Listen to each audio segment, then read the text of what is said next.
nuyu di les féliciter ci présidence bi di nuyu samay collègues honorables députés yi di nuyu ministres yi ak seen collaborateurs yi di wax ñëw pour wax ci budget bi rek gis ne budget boo xam ne yokku na jógee 34 milliards dem ci 42 milliards donc ak programme ñu ci nekk di communication technologie et économie numérique poste bi ak pilotage gestion et coordination administrative mais man nu ma gisee ministère bi ak nu may dégloo politique bi dafa mel ni da ngeen jàppee seen liggéey au lieu de ministère de la communication mais dama jàpp ni dafa mel ni c'est le ministère de la censure et de l'agitation propagande parce que su may naan censure ak agitation propagande moom nañ doon gis dans les pays en tout cas totalitaires nga xam ne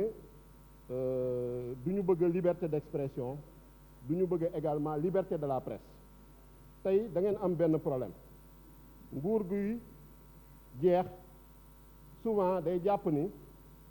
dafa am problème de communication oui on communique mal on doit mieux communiquer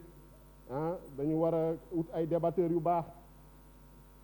soo xoolee sax la plupart de vos ministres c'est des débatteurs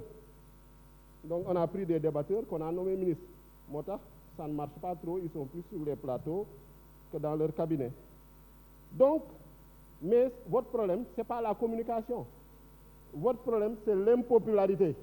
nit ñi toppatuñ leen gëmatuñ leen parce que vous avez échoué jox nañ leen 12 ans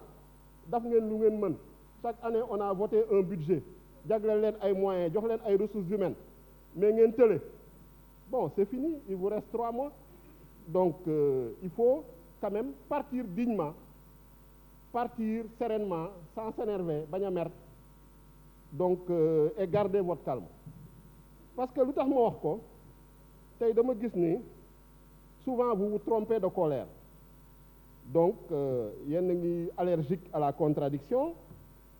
vous êtes réfractaire à la pensée plurielle pensez que lépp devrait le régler par la force tëj ay journalistes je parlais de Pape Sané de Walf couper ay signalu télé réprimer des libres penseurs surtout quand ils ne sont pas de votre côté parce qu'on a vu le président recevoir des insulteurs patentés certifiés qui ont été reçus au palais et qui accompagnent la communication présidentielle te ay saagakat nañu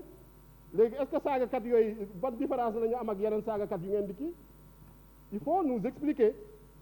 pour population yi mën a comprendre donc tey malheureusement comme la jeunesse vous a tourné le dos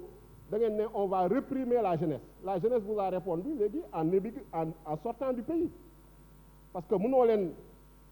régler woo leen problème mu nit ñi ba pare xañ nit ñi jàmm bëgg leen tëj ku wax ngeen tëj ko kenn mënu fi wax dara en plus tey nga jël lu mel ni RTS pratiquement nit ñaa ngi koy woowee Racine Talla Sall parce que tu as l'impression que bon c'est l'éternel DG et on ne parle que de Macky Sall et de ce qui est favorable à Macky Sall ça ne reflète pas le Sénégal c'est la pluralité le Sénégal c'est la contradiction le Sénégal c'est la démocratie donc tey RTS n'a rien à envier à KCTV KCTV c'est la chaîne de télévision nord-coréenne à Pyongyang parce que vraiment c'est la pensée unique censuré nga TikTok il paraît mais TikTok ñëpp a ngi koy utiliser donc ça n'a aucune utilité je vous remercie merci